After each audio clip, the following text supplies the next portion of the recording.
Jemaat yang terkasih, bagi kita semua yang ada di rumah, bahkan ada bersama-sama di tempat ini, mari kita mau bersyukur untuk kasih dan anugerah Tuhan. Kita mau bersyukur kepada Tuhan. Kita mau merasakan betapa indah Tuhan di dalam kehidupan kita yang sudah menuntun kita hingga saat ini. Mari di dalam kita mempersiapkan diri untuk beribadah, kita membuka hati kita mencari Tuhan di dalam kehidupan kita. Nyanyikan bersama pujian, sungguh indah Kau Tuhan.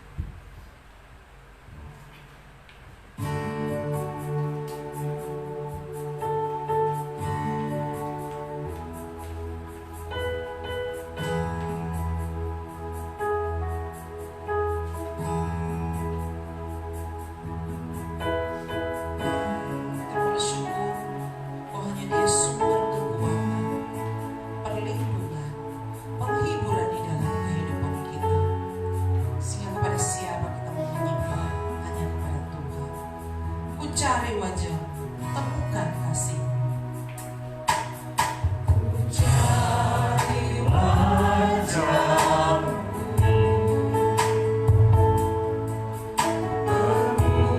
temukan kasih-Mu. Kau bukan Tuhan yang jauh dariku.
Mari sama-sama Bapak Ibu Saudara, saya undang kita semua berdiri. Kita mau menyatakan kebesaran Tuhan. Karena Tuhanlah yang menciptakan seisi dunia ini, termasuk kita. Sehingga kita mau menyatakan bahwa sungguh besar Kau Allahku. Bila kulihat bintang gemerlapan. KPPK nomor 14.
Habiskan ibadah ini.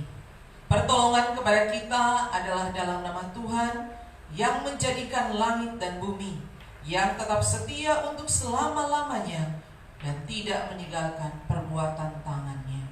Amin. Salam kasih karunia dan damai sejahtera dari Allah Bapa kita dan dari Tuhan Yesus Kristus menyertai saudara-saudara sekalian. Amin. Puji Tuhan. Mari kita bersukacita. Kita mau menyatakan kemuliaan Tuhan di dalam kehidupan kita, karena kita percaya kita semua adalah umat pilihan Tuhan. Amin. Ya, mari kita nyanyikan dengan sukacita. Ku kan bangkit.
Kita adalah pemenang.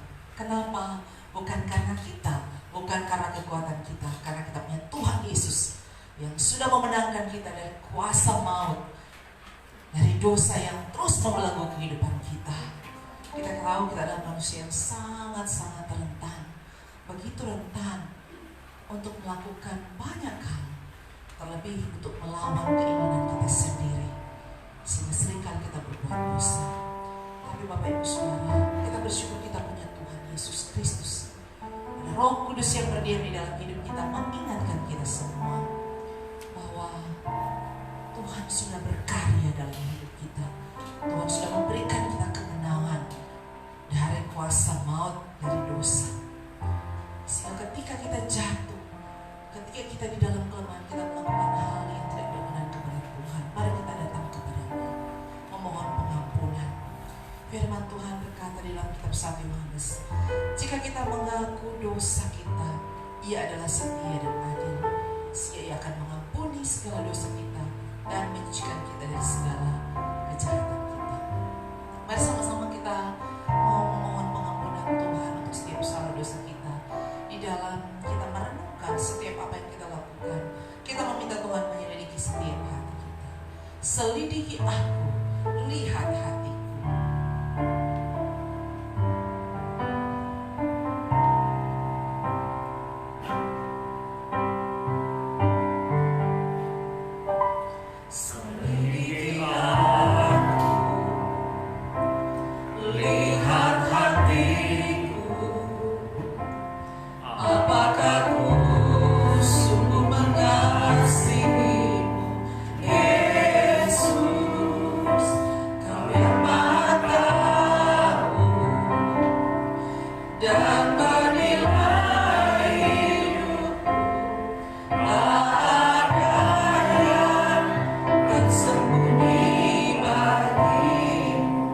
Telah kulihat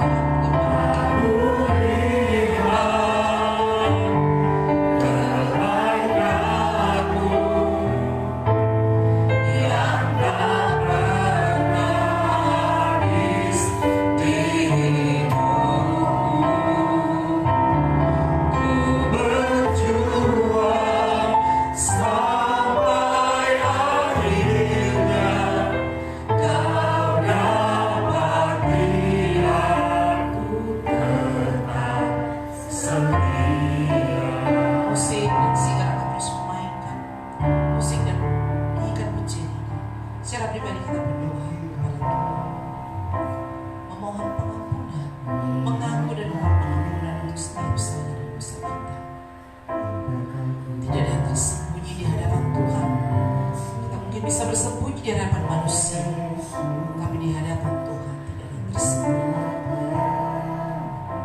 Dosa yang diampuni adalah dosa yang mau diakui dan mau berbalik dari perbuatan yang tidak menyenangkan hati Tuhan.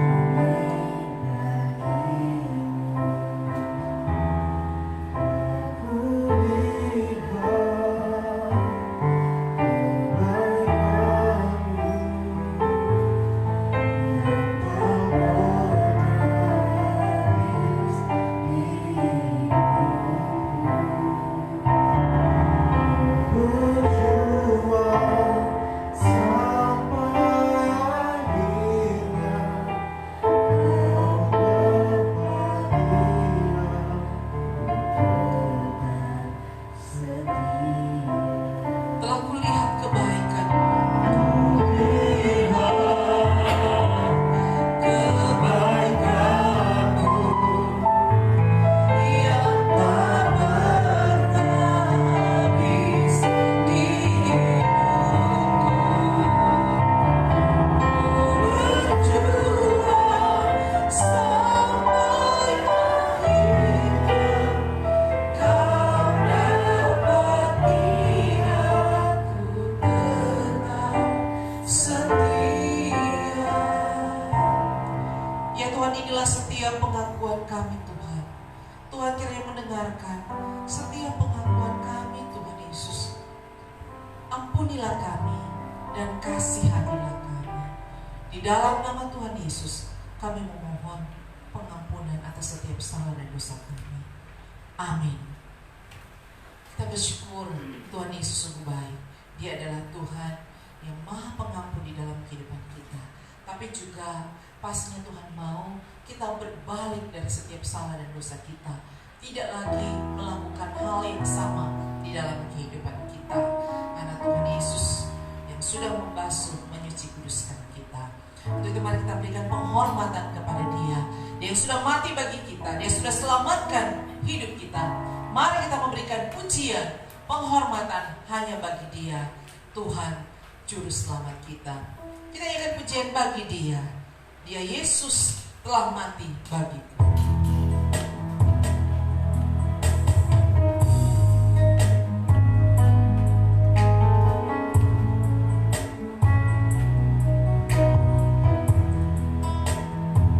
Dia Yesus telah mati bagi kita. Yesus telah mati bagiku. Dia Tuhan selamatkan jiwaku. Baginya pujaanku, tak dapat kubalas kasih-Nya. Dia angkat menjadi anaknya. Angkatku menjadi anaknya. Beri damai di dalam hidupku. Baginya sembahku, hanya segalanya bagiku. Bagi Dia segala pujian, hormat serta syukur. Dia segala pujian, hormat serta syukur tetap selamanya bagi Dia. Segala pujian, hormat serta syukur selama-lamanya. Biarlah segala pujian, hormat hanya bagi Tuhan yang terus menuntun, terus memberkati kehidupan kita. Dan kita bersyukur kalau tiap-tiap waktu Tuhan ada dan hadir di dalam kehidupan kita lewat firman-Nya yang akan terus menuntun dan menguatkan serta meneguhkan kehidupan kita. Mari kita siapkan hati kita untuk bersama-sama membaca merenungkan firman Tuhan. Kita di dalam persiapan kita nyanyikan bersama pujian Bapa Sentuh Hati.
Kami bersyukur kepadamu Tuhan, kasih-Mu senantiasa bersama-sama dengan kami. Kasih-Mu senantiasa menolong kehidupan kami. Kalaupun kami ada hingga hari ini, itu karena kemurahan, kasih dan anugerah-Mu Tuhan. Kami memuji Tuhan. Dan saat ini Tuhan, kami akan belajar lagi dari kebenaran firman-Mu. Biarlah Tuhan memberkati kami. Tuhan menolong kami, beri pengertian akan firman-Mu. Buka hati pikiran kami untuk memahami kebenaran firman-Mu, dan terlebih mampukan kami untuk boleh melakukannya. Terima kasih Tuhan, terpujilah Engkau. Kami menyerahkan pemberitaan firman ini ke dalam tangan-Mu yang penuh kasih. Dalam nama Tuhan Yesus, firman yang hidup, kami berdoa. Amin. Shalom. Ya, damai di hati. Ya, puji nama Tuhan, kita bersyukur anugerah Tuhan besar bagi kita. Kalau kita boleh ada hingga hari ini karena anugerah dan penyertaan Tuhan semata. Bapak Ibu Saudara yang dikasihi Tuhan, tema yang akan kita renungkan di hari ini yaitu penyertaan yang sempurna. Untuk itu mari kita membuka bagian Alkitab yang mendasari khotbah kita di pagi hari ini dalam Ulangan 31. Ulangan 31 ayat 1 hingga ayatnya yang ke-8. Ulangan 31 ayat 1 hingga ayatnya yang ke-8. Ulangan 31 ayat 1 hingga ayat 8, demikian firman Tuhan. Kemudian pergilah Musa, lalu mengatakan segala perkataan ini kepada seluruh orang Israel. Berkatalah ia kepada mereka, aku sekarang berumur 120 tahun, aku tidak dapat giat lagi, dan Tuhan telah berfirman kepadaku, sungai Yordan ini tidak akan kau seberangi. Ayat 3, Tuhan Allahmu, dialah yang akan menyeberang di depanmu. Dialah yang akan memunahkan bangsa-bangsa itu dari hadapanmu, sehingga engkau dapat memiliki negeri mereka. Yosua, dialah yang akan menyeberang di depanmu, seperti yang difirmankan Tuhan. Dan Tuhan akan melakukan terhadap mereka seperti yang dilakukannya terhadap Sihon dan Og, raja-raja orang Amori yang telah dipunahkannya itu, dan terhadap negeri mereka. Tuhan akan menyerahkan mereka kepadamu, dan haruslah kamu melakukan kepada mereka tepat seperti perintah yang kusampaikan kepadamu. Kuatkan dan teguhkan hatimu, janganlah takut dan janganlah gemetar karena mereka, sebab Tuhan Allahmu dialah yang berjalan menyertai engkau. Ia tidak akan membiarkan engkau dan tidak akan meninggalkan engkau. Lalu Musa memanggil Yosua dan berkata kepadanya di depan seluruh orang Israel, kuatkan dan teguhkan hatimu, sebab engkau akan masuk bersama-sama dengan bangsa ini ke negeri yang dijanjikan Tuhan dengan sumpah kepada nenek moyang mereka untuk memberikannya kepada mereka, dan engkau akan memimpin mereka sampai mereka memilikinya.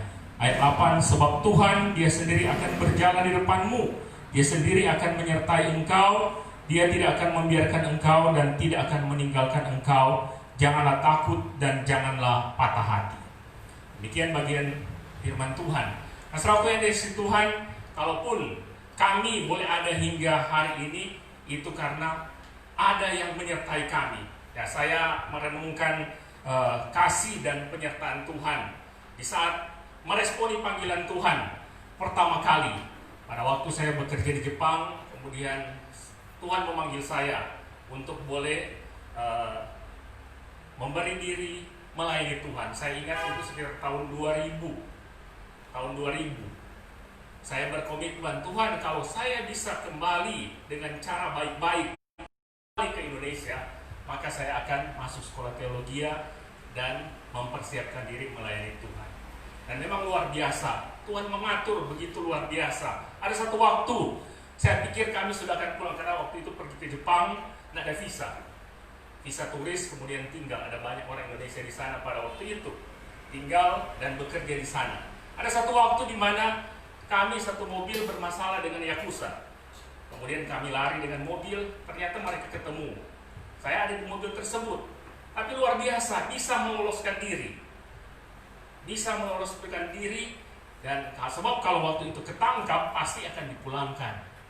Dan akhirnya meresponi panggilan Tuhan. 2004 masuk sekolah teologi. 2004 masuk sekolah teologi, dan ya memang pulang itu menikah. 2003 menikah, 2004 masuk sekolah teologi.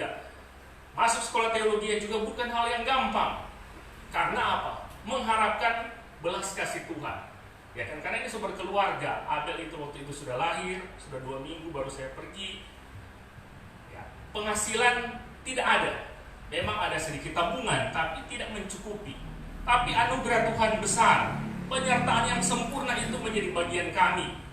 Bulan demi bulan, 1 tahun pertama belum ada sponsor, tapi 1 tahun berikutnya akhirnya sponsor itu datang. Dan puji Tuhan, untuk mahasiswa teologi, untuk sponsor yang diberikan lebih dari cukup. Kami berkeluarga sekolah di sana, dan akhirnya tepat waktu bisa menyelesaikan studi, dan akhirnya kembali lagi ke Manado. Memang ada satu kerinduan bisa melayani di gereja. Itu doa kami sepanjang masuk sekolah teologi, untuk boleh melayani di gereja. Memang ada panggilan untuk tetap di sekolah teologi, jadi dosen dan sebagainya. Tapi saya teringat doa kami untuk boleh kembali ke gereja Gemim. Walaupun memang itu sulit. Karena apa? Sangat sulit gereja Gemim untuk bisa menerima kami lulusan I3, ya kan? Karena memang itu ada sekolah teologi, ya kan, ada UKIP. Tapi kami berkomitmen untuk memberi diri karena memang kami lahir sebagai warga Gemim, melayani sebagai pemuda, melayani dengan sungguh sebagai pemuda di Gereja Masih Filipinasa. Akhirnya kembali dan walaupun tidak terstruktur bisa melayani di Gereja Gemim Bait El di kampus. Penyertaan Tuhan luar biasa ya. Memang kalau memang tidak terstruktur untuk kebutuhan hidupnya hanya karena kemurahan Tuhan, pelayanan dan pelayanan sebagainya. Dan akhirnya 2013 ya boleh bergabung dengan Bapak Ibu. Itu juga kemurahan Tuhan, tepat karena waktu itu di Gemim Bait El Bahau belum ada pendeta, karena gereja baru berdiri, belum ada pendeta resmi. Di saat pendeta resmi sudah mau masuk, kami akhirnya masuk ke Gereja Kristus Bitung. Dan 7 tahun pun saya percaya karena ada penyertaan Tuhan, karena ada yang menyertai sehingga boleh di waktu yang tepat. Walaupun kita tahu bersama berat pergumulan melewati semuanya itu dengan cara-cara yang orang tahu semua, kita tahu semua.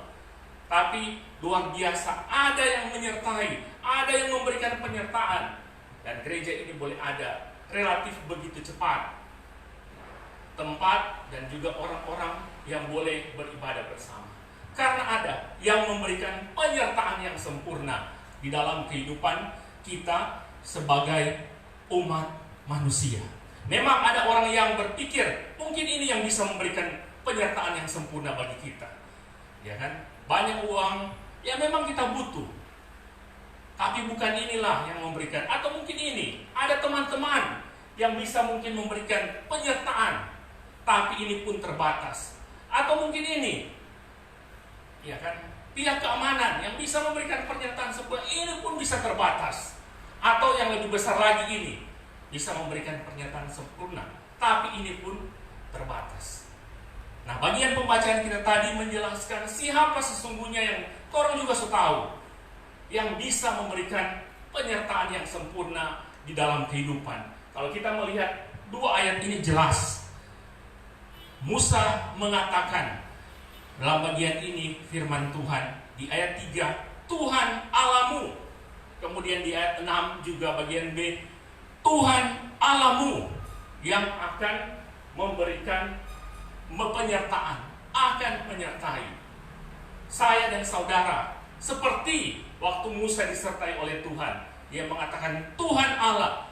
Ini luar biasa memakai 2 kalimat penyebutan tentang penguasa alam semesta.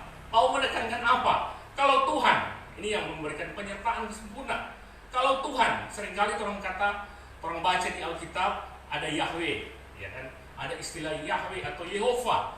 Ini mau memberikan pengertian tentang eksistensi yang memberikan penyertaan sempurna bagi kita, yang mandiri, tidak bermuasal karena Tuhan asal segala sesuatu. Kalau yang tadi saya sebutkan yang memberikan penyertaan sempurna yang terbatas, itu ada asal. Tetapi Musa memakai kata Tuhan atau Yahweh, sehingga memang kali Alkitab orang ada kalimat Tuhan pakai huruf besar. Itu kalau orang Israel membaca itu Yahweh, Yehova. Ini mau menunjukkan tentang eksistensi Allah yang tidak bermuasal, karena dia asal dari segala sesuatu. Kemudian ada juga Tuhan yang memakai kata Adonai atau Allah yang penuh kehidupan dan kuasa. Itu kalau Tuhan pakai T besar, UHAN kecil. Itu dari bahasa asli Adonai. Kemudian Tuhan semesta alam. Ini mau menekankan tentang Allah dari segala Tuhan. Pemerintahan, semua pemerintahan tunduk kepadanya. Dan di manusia, kita umatnya, dihubungkan kita adalah hamba. Musa memakai istilah ini dalam bagian ini. Kemudian istilah yang kedua yang sama, yang mau menekankan, ini yang menekankan bahwa dia asal dari segala sesuatu, penuh kuasa, kehidupan, serta segala sesuatu tunduk kepadanya. Sehingga Musa memakai kata Tuhan. Selanjutnya Allah. Allah di mana ia sendiri menyatakan tentang dirinya. Allah sendiri yang menyatakan tentang siapa dia. Bukan manusia, bukan alam ciptaan, karena dia adalah pencipta. Dan dia sendiri yang menyatakan dirinya lewat apa sehingga kita bisa memahami? Lewat Alkitab, lewat kitab suci, yaitu Allah yang hidup, berpribadi, sadar akan dirinya, dan ia ada dan tidak dijadikan, karena dia adalah Allah penguasa, pencipta alam semesta. Mungkin kepercayaan-kepercayaan yang lain membuat sendiri Allah mereka. Orang Israel juga, orang baca Perjanjian Lama, ada waktu-waktu mereka membuat sendiri Allah mereka setelah mereka habis buat dan mereka sembah. Coba bayangkan. Tapi Allah yang memberikan penyertaan sempurna adalah Allah yang tidak dijadikan, karena dia sendiri ada sebagaimana dia ada. Coba bayangkan suatu waktu kita yang ada di sini buat semacam, atau nggak usah disalib aja. Kemudian orang anggap ini Allah, orang datang menyembah. Padahal orang yang buat. Tapi kita taruh di sini bukan dalam maksud itu, sebagai simbol, sebagai lambang bahwa Yesus telah mati di kayu salib. Tapi Allah yang memberikan penyertaan sempurna, dia ada karena dia adalah pencipta. Dia tidak diciptakan. Dia penguasa alam semesta, sumber kehidupan dan berkat. Dan kita tahu Allah adalah Roh, dan yang mengambil keputusan atas dirinya. Kita tidak bisa mempengaruhi Allah. Kita hanya bisa memohon kepada Tuhan, tetapi kita tidak bisa mempengaruhi Allah. Dikala Dia berkenan untuk menjawab, Dia berkenan untuk mengambil keputusan atas kehidupan kita, itu adalah keputusannya sendiri di dalam kehidupannya sebagai Allah. Allah yang mengambil keputusan dari dirinya sendiri, bukan dari siapa-siapa. Kemudian Allah juga Allah yang Maha Kuasa. Tidak ada batas keberadaannya, yang tetap, yang tidak terbatas. Ini yang mau ditekankan oleh penulis kitab Ulangan ini, bahwa yang memberikan penyertaan sempurna adalah yang tidak ada batasan apapun atas keberadaannya, dan itu sifatnya Allah yang tidak terbatas di dalam kehidupan umat ciptaannya. Dia yang berkuasa. Kemudian berikut kita melihat juga Allah yang kekal terkait dengan waktu, ketanpa batasannya, yang kita sering katakan Allah yang kekal, Allah yang abadi, yang tidak berawal dan tidak berakhir, yang kita percayai. Kemudian terkait dengan ruang dan waktu dan tempat, kita tahu Dia Allah yang maha hadir. Coba bayangkan kalau Allah kita tidak maha hadir, dan kita beribadah di waktu tempat yang berbeda, dan kalau Dia cuma hadir di sini, kasihan Dia tidak hadir di tempat lain, percuma kan?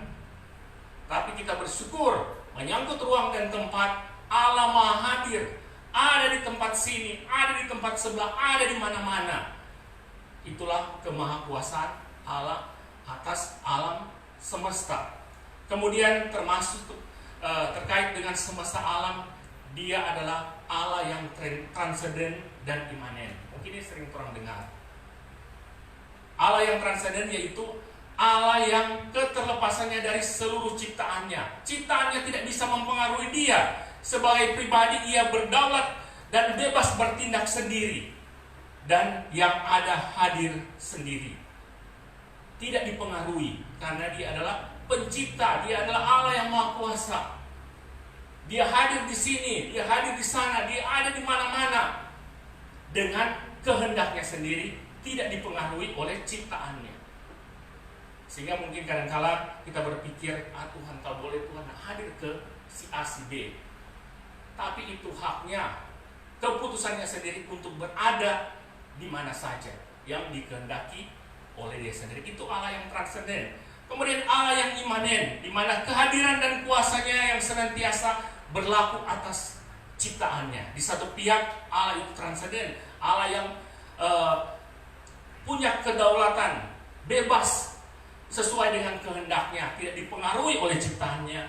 Tapi di satu pihak Allah itu Allah yang kita imani, Allah yang imanen, di mana kehadiran dan kuasanya yang senantiasa berlaku atas ciptaannya, tidak jauh dari ciptaannya, dekat dengan ciptaannya, peduli dengan ciptaannya, peduli dengan saya dan saudara. Karena dialah Allah yang berkarya di tengah-tengah ciptaannya. Mungkin untuk lebih kita memahami, di Yesaya 57:15 menuliskan hal itu. Sebab beginilah firman yang maha tinggi dan yang maha mulia, yang bersemayam untuk selamanya, dan yang maha kudus namanya. Ini Allah yang transenden, ungkapan dari Yesaya. Dia Allah yang maha tinggi, yang maha mulia, yang bersemayam untuk selama-lamanya, yang maha kudus namanya. Tapi di sini ada yang imanen. Aku bersemayam di tempat tinggi dan di tempat kudus, tetapi juga bersama-sama orang yang remuk dan rendah hati. Inilah Allah yang imanen, yang peduli, yang berkarya di kehidupan saya dan saudara untuk menghidupkan semangat orang-orang yang rendah hati dan menghidupkan hati orang-orang yang remuk. Allah yang peduli. Sehingga di saat-saat kita mengalami pergumulan, kita mengalami masalah, Allah itu tidak jauh. Allah itu dekat. Bahkan kadang-kadang ada istilah Allah itu hanya sejauh doa kita. Walaupun tidak juga jauh itu, Allah ada di dalam kehidupan kita. Karena dia peduli dengan kehidupan umatnya. Allah yang imanen. Walaupun kita tahu dia juga berdaulat sesuai dengan kehendak dan rencananya. Nah, inilah Tuhan Allah pribadi yang memberikan penyertaan yang sempurna bagi kita umatnya. Bahkan kalau kita membaca dalam Perjanjian Baru pun, penulis Perjanjian Baru menulis hal itu. Misalnya Ibrani, aku sekali-kali tidak akan membiarkan engkau, dan aku sekali-kali tidak akan meninggalkan engkau. Di situasi apapun kehidupan saudara, kehidupan saya, Tuhan berjanji lewat penulis Ibrani tidak sekali-kali membiarkan, tidak sekali-kali akan meninggalkan kita. Kalau orang tua kepada anak-anak saya, biar jomana. Tapi Allah tidak demikian. Allah tetap peduli dengan kehidupan kita. Allah tetap peduli dengan masalah pergumulan, dengan apa yang terjadi, dan dia katakan tidak sekali-kali akan membiarkan dan meninggalkan kita. Bahkan Paulus, firman Tuhan kepada Paulus, sebab aku menyertai engkau dan tidak ada seorang pun yang akan menjamah dan menganiaya engkau. Kita pegang janji Tuhan bahwa dia tidak akan meninggalkan, dia tidak akan membiarkan, bahkan dikatakan tidak seorang pun yang akan menjamah dan menganiaya engkau. Itu firman Tuhan yang disampaikan kepada Paulus, dan benar itu terjadi di dalam kehidupan Paulus. Karena Allah yang transenden, yang berkuasa, yang berkehendak menurut maksud dan rencananya, tapi Allah juga yang imanen, yang peduli dengan kehidupan kita. Itulah Tuhan Allah yang memberikan penyertaan yang sempurna. Dan saya percaya Tuhan yang sama itu juga yang akan menyertai perjalanan kehidupan kita dan gereja ini di hari-hari ke depan, tahun-tahun ke depan. Kemudian apa yang dijanjikan atau yang dilakukan Tuhan Allah sehingga dapat memberikan penyertaan yang sempurna? Mari kita kembali melihat bagian yang kita baca tadi, ayat 3. Di situ ada kalimat yang berwarna merah. Dialah yang akan menyeberang di depanmu. Dialah yang akan memunahkan bangsa-bangsa itu dari hadapanmu. Ayat 4.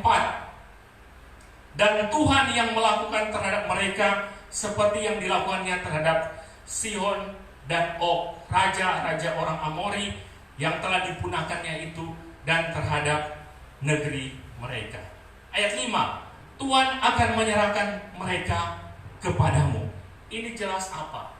Apa yang dijanjikan, apa yang akan dilakukan oleh Tuhan yang memberikan penyertaan yang sempurna bagi saya dan saudara umatnya, yaitu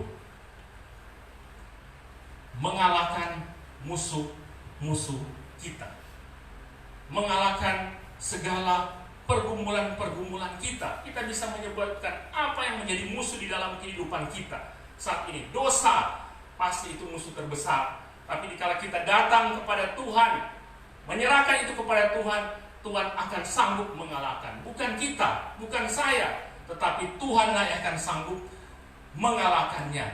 Sakit hati, putus asa, kemalasan, dikala kita bersama-sama dengan Sang Pemberi penyertaan sempurna, maka dia akan sanggup mengalahkannya.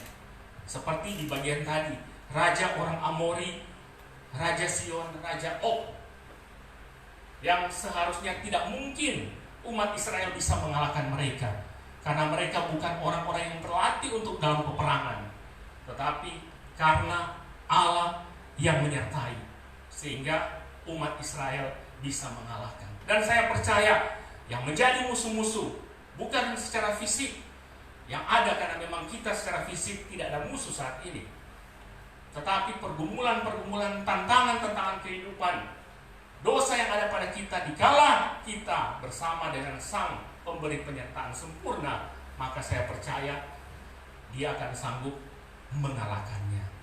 Kemudian hal berikut, kita perhatikan lagi bagian yang kita baca tadi. Ayat 6, Dialah yang berjalan menyertai engkau, Ia tidak akan membiarkan engkau dan tidak akan meninggalkan engkau.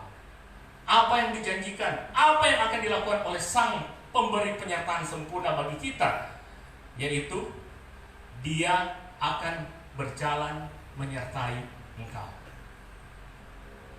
Kalau kita melihat banyak tulisan-tulisan di media sosial, ucapan-ucapan Tuhan memberkati, Tuhan menyertai, Tuhan menuntun, itulah yang akan menjadi bagian kita dikala Sang Pemberi penyertaan sempurna ada di dalam kehidupan kita. Kalau kita punya anak-anak kecil, maka mereka akan senang dikala kita bersama-sama dengan Dia, berjalan bersama-sama dengan Dia. Mereka tidak akan takut karena ada orang tuanya yang bersama-sama. Nah, Allah Bapa kita juga yang bersama-sama dengan kita dan menjanjikan penyertaan bagi kita, bahkan berjalan menyertai kita menjalani hari-hari hidup yang sementara Tuhan percayakan.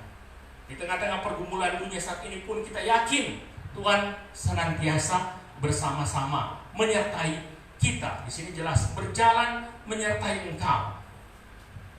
Kemudian terakhir, apa yang akan dilakukan oleh Sang Pemberi penyertaan sempurna, yaitu Tuhan dan Allah kita? Dia sendiri akan berjalan di depanmu. Kita ingat umat Israel waktu keluar dari Mesir menuju tanah Kanaan, ada tiang awan dan tiang api. Tiang awan di siang hari, tiang api di malam hari. Ini menunjukkan kehadiran Allah yang menyertai umatnya, ada di depan umatnya, menyertai mereka. Itu juga yang akan menjadi bagian kita, bahwa Tuhan yang menyertai di depan kita. Saudaraku yang dikasihi Tuhan, saya teringat beberapa tahun yang lalu pada waktu saya sendirian di mobil mengadakan perjalanan dari Manado ke Tomohon, pas di ring road di Binangun situ, ya ini biasa kalau orang lihat. Ternyata di depan belakang saya ada dua mobil, satu water cannon polisi, satu truk polisi. Mereka lewat di depan mobil saya dan saya ikut di belakang. Dan apa yang terjadi? Untuk perjalanan dari Manado ke Tomohon tidak mungkin dicapai 35 menit di waktu itu. Sekarang pun tidak mungkin. Tapi ternyata apa? Karena ada dua truk besar di muka dengan kecepatan yang cukup tinggi, maka saya ikut di belakang dan bisa tiba di Tomohon cuma 35 atau 40 menit. Karena apa? Ada yang berjalan di depan, yaitu dua truk mobil polisi. Kalau mungkin cuma mobil polisi biasa saya ketinggalan, tapi kalau truk kan di belakang orang tersembunyi. Apalagi dua truk yang ngiung-ngiung sampai Tomohon. Maka tiba dengan sangat cepat di Tomohon. Karena apa? Ada yang berjalan di depan. Nah, begitu juga di tengah-tengah kehidupan kita. Janji firman Tuhan bahwa Tuhan berjalan di depan kita. Maka kita akan tiba di tujuan dengan selamat. Karena Dia yang membuka jalan, Dia yang ada di paling depan, dan kita ikut di belakang. Maka kita akan tiba di tujuan kehidupan kita setiap hari, setiap bulan, setiap tahun, bahkan tiba dalam kekekalan nanti. Karena ada Sang Pemberi penyertaan yang sempurna. Nah, saudaraku yang dikasihi Tuhan, untuk mengalami penyertaan sempurna, kita juga punya tanggung jawab. Sebagai umat yang disertai oleh Tuhan, saya dan saudara punya tanggung jawab. Apa yang menjadi tanggung jawab kita agar mendapatkan penyertaan yang sempurna? Ini kita bisa lihat di ayat yang kelima. Haruslah kamu melakukan kepada mereka tepat seperti perintah yang kusampaikan kepadamu. Kalau melihat bagian sebelumnya, apa perintah yang disampaikan oleh Tuhan melalui Musa kepada umatnya? Ulangan 30 ayat 1. Kita lihat yang di kalimat yang dibuat tebal. Engkau menjadi sadar dalam hatimu. Maka perintah yang Tuhan berikan yang harus dibuat oleh umatnya untuk mengalami penyertaan sempurna adalah menyadari keberadaan kita dan kemahakuasaan Allah. Menyadari keberadaan kita sadar bahwa kita ini manusia yang berdosa. Menyadari kemahakuasaan Allah, kita juga menyadari bahwa Allah itu maha kuasa dan sanggup mengampuni dosa. Tidak ada dosa yang tidak bisa diampuni oleh Tuhan di dalam kehidupan kita. Sehingga kita menyadari keberadaan kita. Di saat kita pun sudah diampuni Tuhan, kita sadar bahwa kita tetap terbatas. Sehingga kita tidak pernah akan menyombongkan diri karena keterbatasan kita. Dan kita menyadari bahwa ada Allah yang maha kuasa. Ada istilah di atas langit ada langit. Di atas langit memang ada yang paling langit, yaitu kemahakuasaan Allah yang tidak bisa ditandingi oleh siapapun ciptaannya, termasuk manusia, termasuk alam semesta. Kita harus menyadari keberadaan Allah. Di saat kita berdosa, kita sadar diri, kita datang kepada Tuhan memohon pengampunan dosa. Kita tidak usah takut, karena Dia juga yang memberikan janjinya bahwa setiap yang mengaku dosa maka Ia setia dan adil dan akan menyucikan kita dari segala kejahatan. Dia akan sanggup, karena Dia maha kuasa, Dia akan sanggup mengampuni setiap dosa dan kesalahan kita, sehingga kita tidak perlu putus asa. Oh, kita sudah berguna, kita sudah berdaya dan sebagainya karena dosa. Tetapi di saat kita sudah datang kepada Tuhan, Tuhan mengampuni kita. Dan kita juga bisa bangkit berdiri untuk boleh memuliakan Tuhan. Ini hal yang pertama untuk lihat dalam Ulangan 30. Ayat 2. Engkau berbalik kepada Tuhan Allahmu dan mendengarkan suaranya, sesuai dengan segala yang kuperintahkan kepadamu pada hari ini. Apa maksudnya? Yaitu kita harus bertobat, yang tadi saya katakan. Bertobat dan berbalik kepada Tuhan.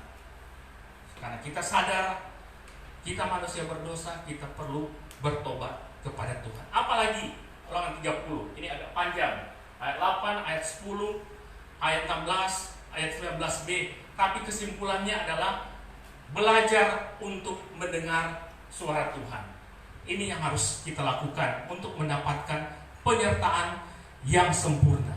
Kalau kita lihat di ayat-ayat tadi, di situ mau menunjukkan kita harus berjalan menurut apa yang ditujukannya, berpegang pada perintahnya, ketetapan dan peraturannya. Itu ayat 8, ayat 10, ayat 11, ayat 16, ayat 19b dari pasal 30 Ulangan. Kalau kita perhatikan nanti, kita belajar untuk mendengarkan suara Tuhan dan melakukan apa yang diperintahkan Tuhan. Tidak cukup kita dengar, ya sudah kita dengar, sudah selesai. Tapi harus melakukan apa yang dikehendaki oleh Tuhan di dalam kehidupan kita. Apalagi masih kita perhatikan apa yang dijanjikan oleh Tuhan agar dapat mengalami penyertaan sempurna. Tanggung jawab kita adalah kuatkan dan teguhkan hatimu, jangan takut dan gentar. Ulangan 31 ayat 6 sama dengan ayat 8e. Jangan takut dan gentar, jangan patah hati.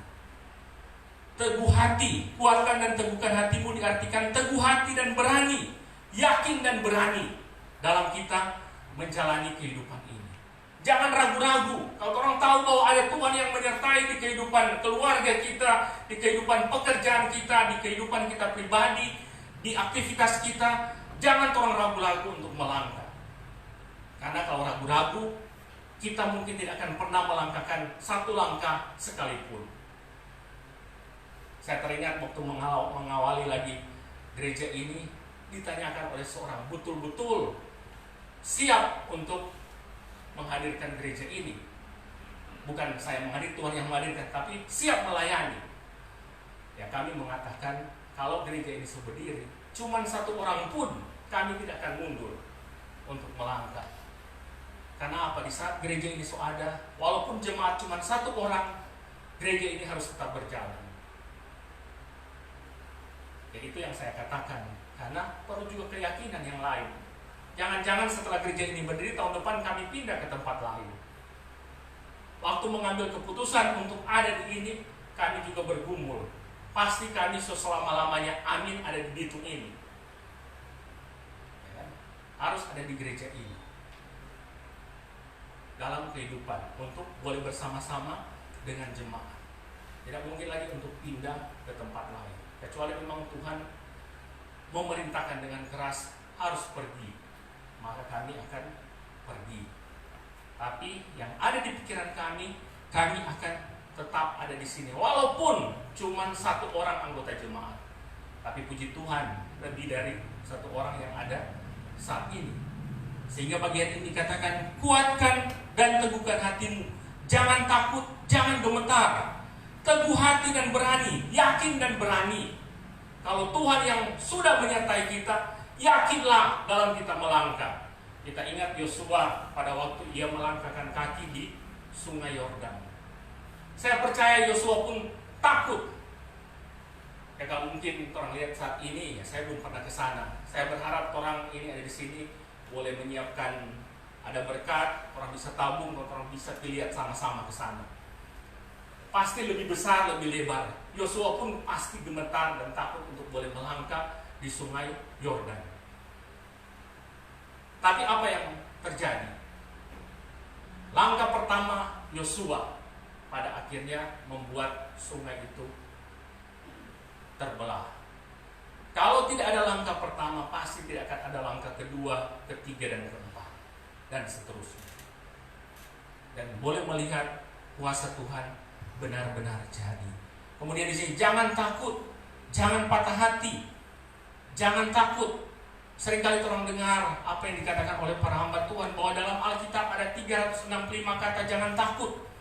Mau menunjukkan apa? Supaya kita percaya kepada Tuhan dalam melangkah kehidupan ini. Setiap hari tetap ada pergumulan, tetap ada kesusahan, tetap ada kesulitan. Setiap hari pasti akan ada. Tapi firman Tuhan, kalau 365 berarti setiap hari ada perkataan jangan takut untuk melangkah. Karena ada yang memberikan penyertaan sempurna bagi kita. Jangan gemetar. Gemetar di terjemahan jangan patah hati.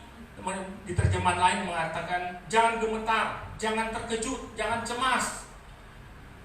Kalaupun ada persoalan yang kita hadapi, jangan cemas orang menjalani ini. Karena orang yakin ada yang akan sanggup memberikan pertolongan kepada kita untuk boleh melangkah di dalam kehidupan ini. Selanjutnya apa yang dialami oleh orang yang mendapatkan penyertaan yang sempurna dari Tuhan. Kita lihat ayat 6b. Dialah yang berjalan menyertai engkau, ia tidak akan membiarkan engkau dan tidak akan meninggalkan engkau. Terjemahan bahasa Indonesia sehari-hari menulis, sebab Tuhan Allahmu sendiri yang akan menolong kamu, ia tidak akan mengecewakan atau meninggalkan kamu. Tuhan Allah sendiri yang akan menolong kita. Dia tidak akan mengecewakan, tidak akan meninggalkan kamu. Ini suatu hal yang luar biasa. Suatu hal yang akan dialami oleh saya dan saudara dikala kita mengalami penyertaan yang sempurna. Masih ayat 8. Sebab Tuhan dia sendiri akan berjalan di depanmu, dia sendiri akan menyertai engkau, dia tidak akan membiarkan engkau dan tidak akan meninggalkan engkau. Berarti apa? Tuhan memberikan perlindungan dan memberikan kemenangan bagi saya dan saudara. Di situasi-situasi sulit apapun kehidupan kita, kita yakin ada perlindungan Tuhan. Bahkan Tuhan memberikan kemenangan. Dan kalau kita baca lebih lanjut kisah tentang Yosua, kemenangan-kemenangan Tuhan berikan dari sebelumnya dan sesudahnya. Selama Yosua dan orang-orang tua-tua Israel yang masih hidup, yang takut akan Tuhan, hidup berkenan kepada Tuhan, kita melihat kemenangan-kemenangan yang dialami oleh orang Israel. Begitu juga dengan kehidupan kita. Kita juga pasti akan mendapatkan kemenangan di dalam kehidupan, dalam menjalani hidup yang sementara Tuhan percayakan. Apa persoalan, apa pergumulan yang sementara kita alami? Mari kita tahu ada Tuhan Allahmu yang memberikan penyertaan yang sempurna, yang ada di dalam kehidupan kita, yang akan menolong, berjalan di depan, bersama-sama menyertai di dalam kehidupan kita. Dan itu janji firman Tuhan. Dan ini di Matius pasal 28 ayat 20.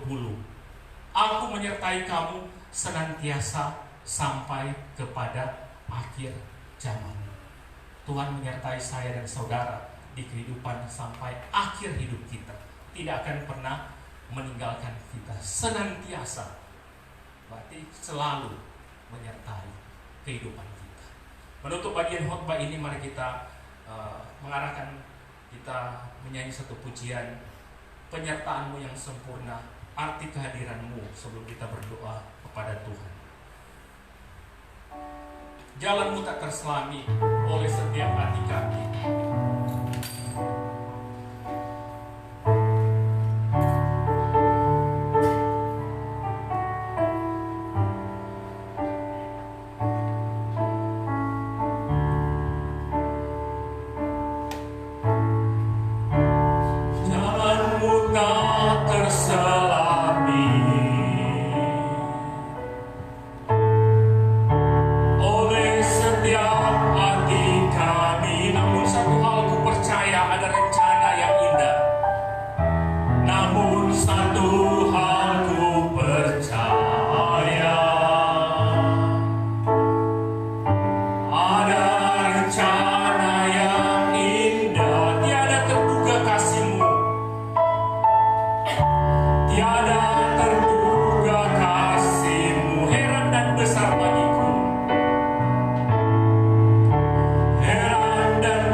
Sekali-kali tidak akan membiarkan kami, tidak akan meninggalkan kami.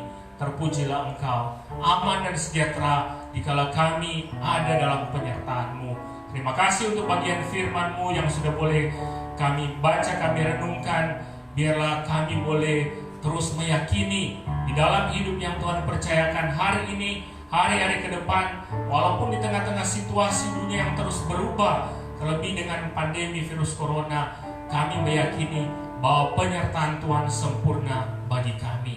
Teguhkan firman-Mu untuk kami boleh melangkah, kami tidak takut, kami tidak gentar, kami tidak patah hati untuk boleh melangkah dalam hidup ini karena Tuhan yang menyertai kami.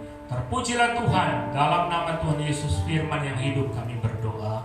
Amin. Jemaat dipersilakan duduk.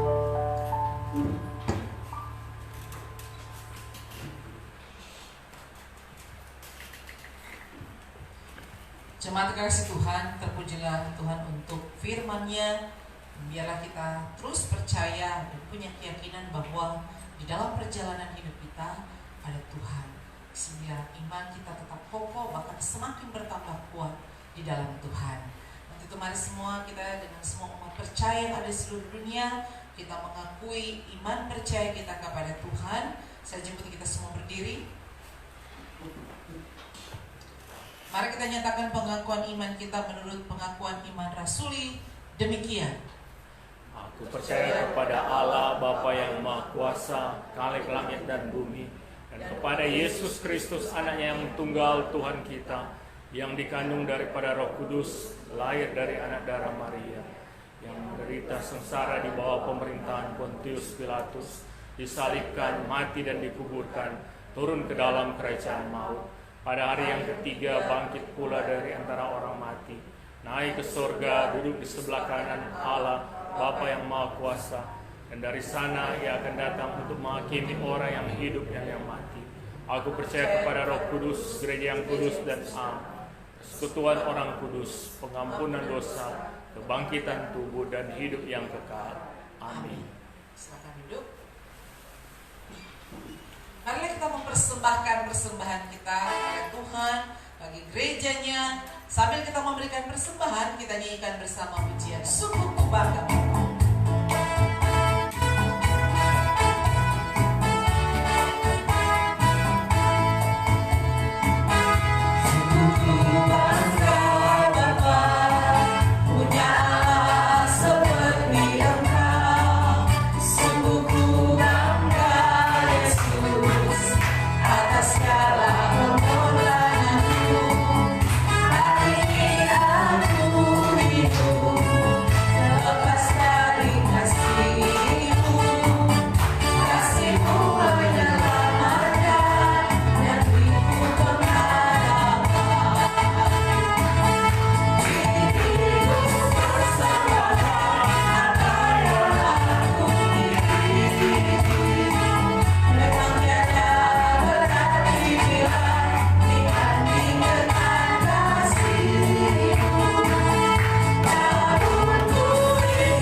Terima kasih Tuhan, biarlah kami terus Tuhan berharap, bersandar, dan mempercayakan hidup kami kepada Engkau. Terima kasih Tuhan, ma firman-Mu yang boleh menyampaikan firman Tuhan di pagi ini, Pengisian di Warongan. Tuhan kira memberkati dia dalam kehidupan pribadi, keluarga, bahkan sebagai hamba-Mu yang Tuhan percayakan untuk mempersembahkan hidupnya bagi Tuhan. Terima kasih Tuhan, bahkan kami bersyukur untuk perlindungan dan pertolongan Tuhan bagi kami tiap-tiap hari di tengah-tengah situasi pandemi COVID-19 ini. Kalau sampai saat ini Tuhan, kami masih diberikan kesehatan, perlindungan Tuhan. Kami percaya itu semua karena Tuhan, karena belas kasihan Tuhan bagi kami.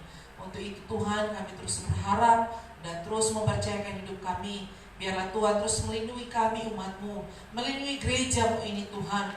Saat kami datang beribadah, Tuhan yang menjaga Tuhan, melindungi kami, keluarga kami Tuhan, orang-orang sekitar kami, biarlah dalam perlindungan dan belas kasihan Tuhan. Bahkan kami bersyukur untuk setiap pemberian diri, setiap doa-doa yang kami naikkan, persembahan-persembahan yang diberikan oleh jemaat, bahkan semua simpatisan yang ada. Terima kasih Tuhan, kami bersyukur Tuhan untuk hati yang mau terus dipersembahkan bagi Tuhan. Bahkan untuk gedung gereja ini serta sarana prasarana yang sudah ada, kami bersyukur untuk setiap keluarga yang punya beban, yang mau terus Tuhan mempersembahkan semuanya Tuhan bagi kemuliaan nama Tuhan. Dan Tuhan terus menolong, Tuhan terus memberkati kami semua. Biarlah Tuhan di tengah-tengah situasi ini kami lebih sungguh-sungguh mengasihi Tuhan, kami lebih sungguh-sungguh Tuhan datang kepada Tuhan. Bahkan setiap orang Tuhan yang ada di tengah-tengah dunia ini, yang belum sungguh-sungguh percaya kepada Tuhan, lewat setiap peristiwa yang ada di tengah-tengah situasi saat ini, mereka mau datang kepada Tuhan, tunduk pada kedaulatan Tuhan, mengaku Engkau sebagai Tuhan dan Juru Selamat pribadi. Kami percaya Tuhan, di balik setiap peristiwa, walaupun Tuhan kadang-kadang kami manusia tidak mengerti, Engkau membuat segala sesuatu itu baik adanya. Rancangan-Mu sempurna dalam hidup kami manusia. Biarlah kami terus mengimani, bahkan mengaminkan bahwa ada Tuhan yang terus berjalan bersama-sama dengan kami. Untuk itu berkati juga Tuhan pelayanan yang ada di GKRI Agape Bitung ini, supaya boleh menjadi berkat bagi kemuliaan Tuhan, menjadi berkat bagi banyak orang, sehingga nama-Mu Tuhan yang dimuliakan. Kami boleh menjadi berkat Tuhan lewat setiap sikap kami, perkataan kami Tuhan, bahkan juga Tuhan pemberitaan Injil bagi orang-orang Tuhan yang menolong, sehingga banyak orang boleh mendapatkan berkat lewat itu semua. Ibadah-ibadah yang ada Tuhan, ibadah minggu, ibadah juga Agape Prayer Fellowship setiap hari Kamis, ibadah doa pagi setiap Selasa, Rabu, dan Sabtu. Tuhan berkati semua boleh berjalan dengan baik di dalam tuntunan dan pertolongan Tuhan. Juga untuk perbaikan mobil dinas Tuhan, kami terus memohon Tuhan mencukupkan Tuhan sampai prosesnya, sehingga mobil ini boleh digunakan. Tuhan kiranya memberkati, dan Tuhan terus memberikan kesehatan, kekuatan bagi kami, usaha pekerjaan dari setiap jemaat. Tuhan berkati yang terus bergumul dengan pekerjaan usaha yang masih Tuhan Yesus belum berkembang. Tuhan tolong, Tuhan kiranya membuka jalan, Tuhan yang campur tangan. Bahkan kami terus berbeban juga untuk pemerintah, bangsa dan negara kami ini di Sulawesi Utara, di Indonesia, Kota Bitung. Tuhan memberkati, sehingga pemerintah dengan hikmat-Mu Tuhan boleh dalam tuntunan Tuhan mengatur segala sesuatu di situasi COVID-19 ini, supaya Tuhan dengan hikmat-Mu menuntun mereka boleh mengatur yang terbaik Tuhan, sehingga betul-betul Tuhan kami semua boleh merasakan dampak yang luar biasa di tengah-tengah situasi yang sulit ini. Tuhan tolong dengan mujizat-Mu, dengan kuasa-Mu sendiri Tuhan, boleh mengangkat Tuhan setiap Tuhan Yesus COVID-19 ini. Tuhan boleh memakai juga orang-orang yang Tuhan mau pakai untuk boleh menjadi alat-Mu mencari obat atau penangkal virus ini. Tapi yang paling Tuhan kami percaya ya kuasa-Mu Tuhan yang sanggup melakukan segala perkara. Kami manusia terbatas, tapi kami punya Tuhan yang tak terbatas itu. Terima kasih Tuhan. Dan biarlah Tuhan juga memberkati setiap persembahan yang boleh diberikan oleh setiap jemaat yang sudah memberi. Biarlah boleh keluar dengan baik. Lewat juga persembahan itu boleh terus Tuhan memberkati setiap pelayanan yang ada. Dan Tuhan berkati sepanjang pelayanan, sepanjang minggu ini boleh berjalan dengan baik di dalam tuntunan Tuhan.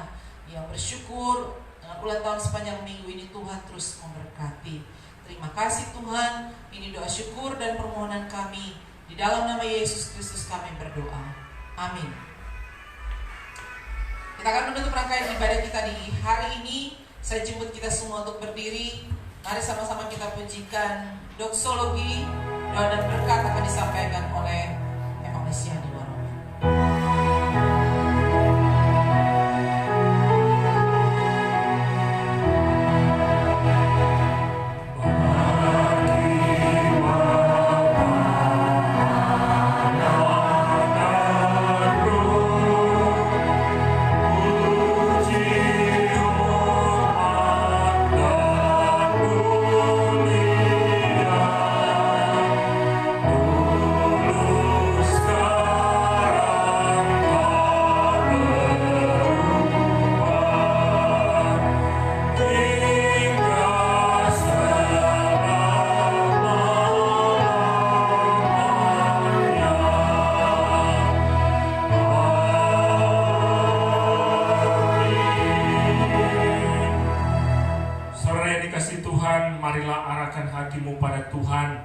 pergilah dengan selamat dan terimalah berkat Tuhan.